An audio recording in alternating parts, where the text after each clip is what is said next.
Welcome back to Where You Live with Gene and Tony. We're broadcasting live from the Concierge Landscape Studio and also brought to you this hour by Extreme Exteriors.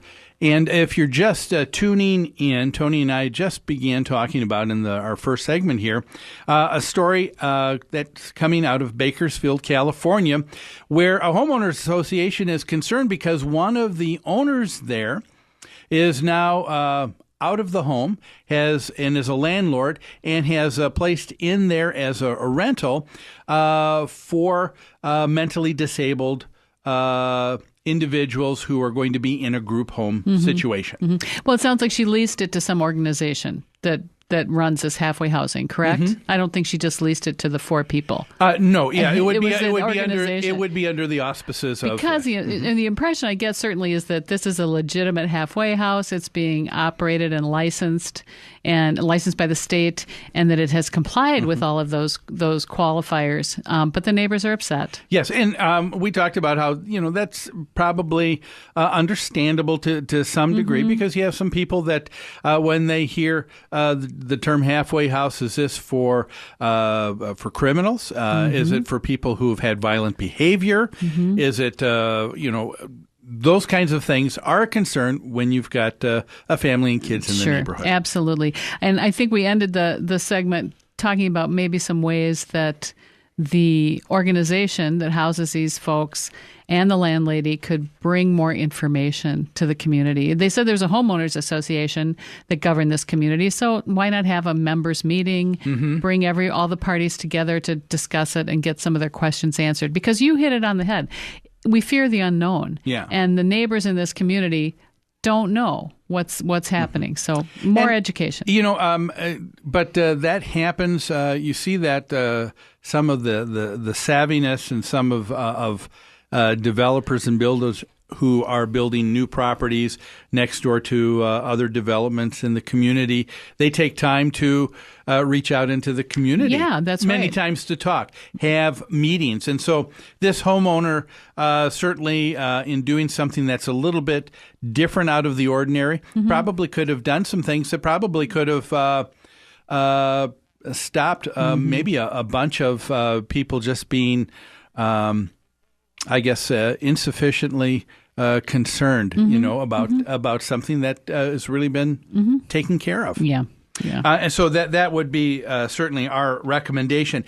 Certainly a very unfortunate thing was the inflammatory statement at the very beginning. What? Someone made an inflammatory statement? Yeah. You know, that news reporter who said here, according to neighbors, the facility could house violent, disruptive, and aggressive people while the owner collects thousands of dollars per month. It sure makes it sound as if there is just a callous landlord. I guess all of the stereotypes that anybody would have in their mind, right? And the media is always more than willing to fan the flames of that whole controversy. Let's make this about the evil landlord. Yeah, let's talk about this for a second, Tony. What do you think about this? There was one question brought up by someone in the Homeowners Association. They said, wait a minute, in a HOA,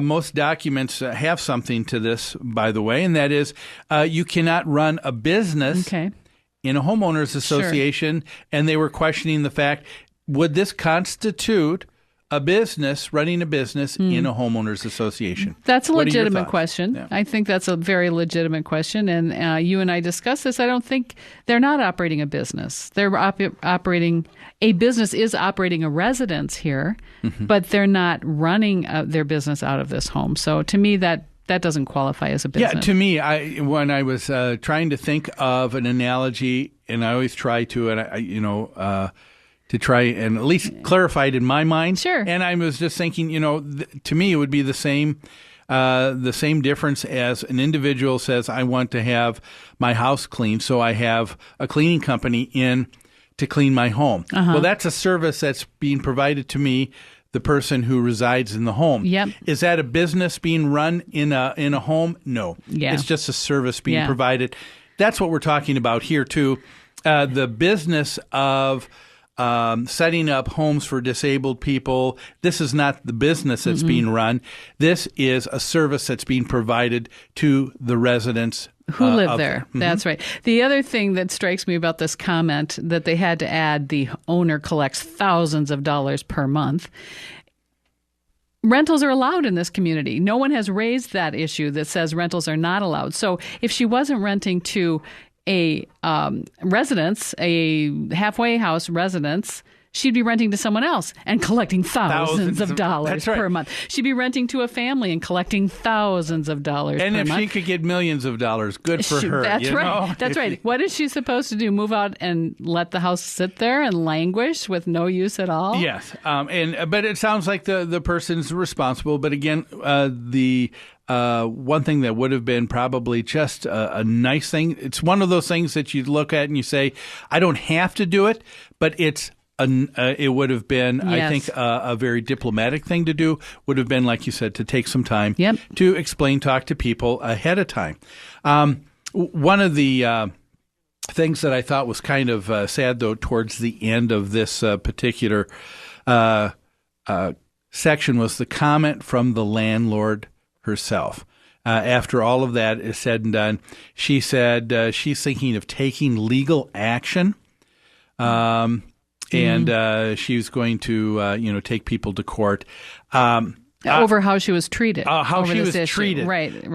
That's, to me, that's just simply an emotional statement. Yep. That's being made at the moment. If she's going to sue